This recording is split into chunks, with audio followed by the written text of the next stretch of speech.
আসসালামু আলাইকুম ভাইজান। ওয়ালাইকুম আসসালাম ভাইজান, আমি রহমতুল্লাহ। আজকে আসছিলাম আপনার এই সেফ এগ্রো ফার্মে।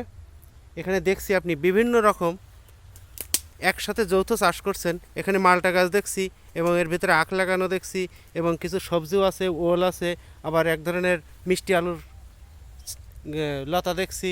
তো এ সম্পর্কে আমাদের দর্শকরা যাতে যৌথ চাষ করে কিছু করতে পারে সে বিষয়ে আপনি একটু সবার উদ্দেশ্যে একটু কিছু বলেন ভাইজান। ধন্যবাদ ভাই।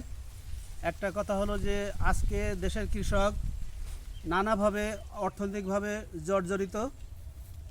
কোনো কৃষকই আসলে কৃষিকাজ করে কাঙ্ক্ষিতভাবে নিজের অর্থনৈতিক উন্নতি করতে পারে না। তার কারণ হলো যে কৃষক সত্যিকার অর্থে অবহেলিত।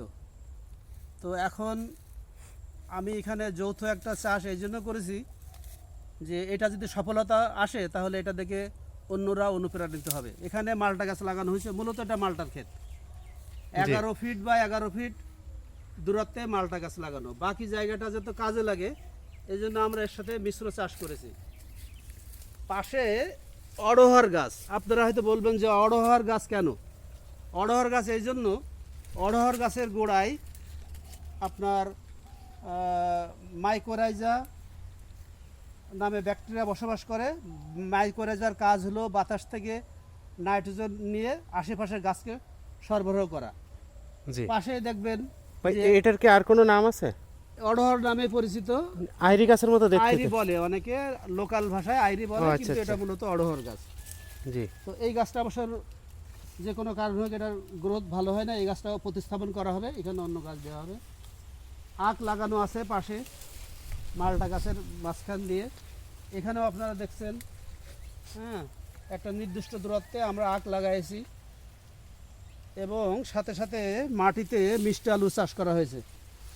আপনারা যেটা দেখেন মিষ্টি আলু বাজারে পাওয়া যায়, সেই মিষ্টি আলু।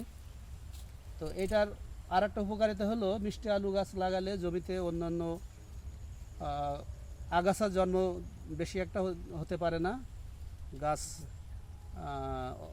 যথেষ্ট অন্য ফসলটা, মূল ফসলটা ভালো থাকে, এই উদ্দেশ্যেই অ্যাট এ টাইমে এখানে 3টা ফসলের আবাদ করা হয়েছে: মালটা, আখ এবং মিষ্টি আলু। আচ্ছা ভাই, আপনি একটু দর্শকের উদ্দেশ্য বলেন এখান থেকে আসলে আপনার আয়টা কেমন হয়?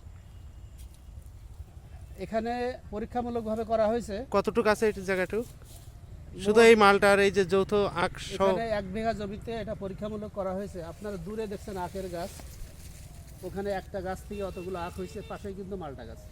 জি তো এটা লাভবান হওয়া যাবে যদি এটা আরও সুন্দর করে পরিকল্পিতভাবে করা হয় এবং সব গাছের মাঝখানে যদি আখ লাগানো থাকে এবং এই মিষ্টি আলু যদি পুরা জমিতেই লাগানো থাকে তাহলে এটা লাভবান হবে নিঃসন্দেহে।